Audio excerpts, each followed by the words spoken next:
Hi, it's Tim Hagan from Progress Coaching, and welcome to another episode for the Coaching Conversations podcast. Now, we are on Stitcher, we are on iTunes, and multiple different channels. Please check us out.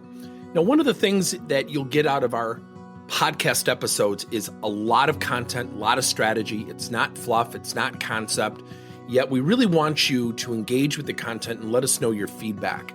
If you have any questions, feel free to reach out to us. If there's topics you'd love to have us address, we would love to share them with you. Let us know your impact and let us know your feedback. So let's get back to the fundamentals of coaching, and then let's combine it with some technology solutions.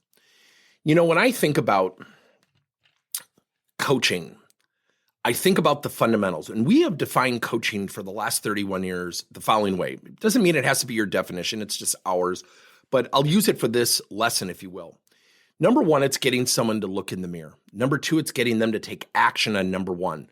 Most people won't do number one arbitrarily on their own. I've said that for 31 straight years. I still believe in that.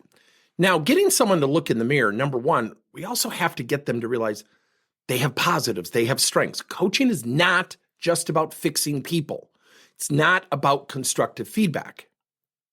So here is a thought for you. Every time you call someone into the office, out of every 3 or 4 times, 3 of the times should be for just the positive things that an employee is doing.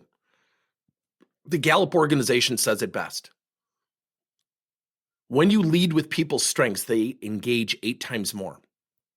Every time I've asked the question for the past 31 years, what happens when an employee gets called into the office? What's his or her response? It's usually, uh-oh, what did I do wrong?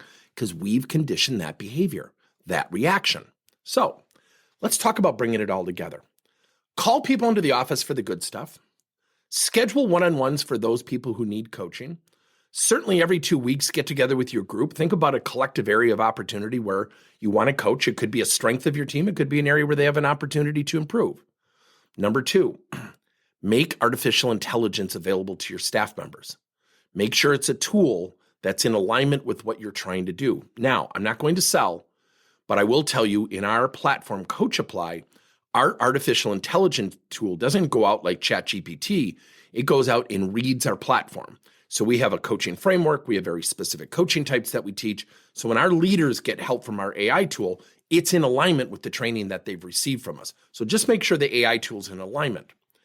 Number 3, I think we've missed the boat. I think that we've really missed the boat on coaching automation. And my staff has said to me, well, Tim, it's all about AI now. And I go, yeah, but you know what? It's interesting because when you think about the pandemic, technology proliferated for the virtual world, right? I mean, Zoom and Microsoft Teams, all these tools came out, and that's awesome, right?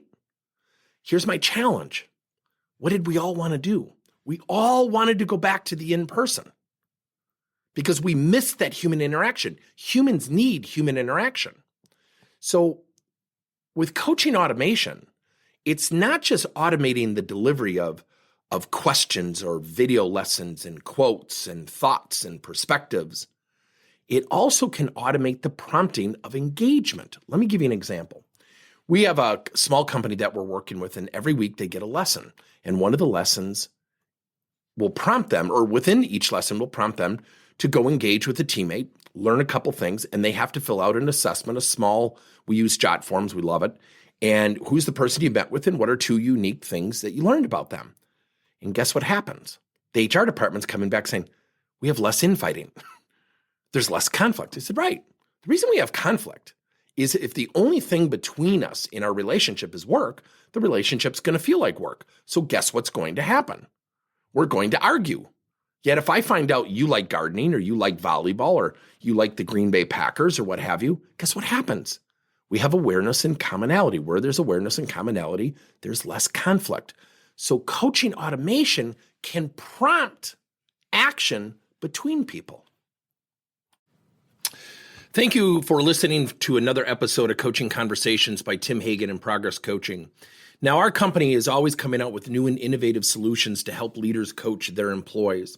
And recently, we just created a new service called Coach to You, where leaders can pick and choose topics and assign 7 to 21 day programs for employees to learn and, more importantly, apply actions and then reflect and share what they're going to do going forward as a result of the learning.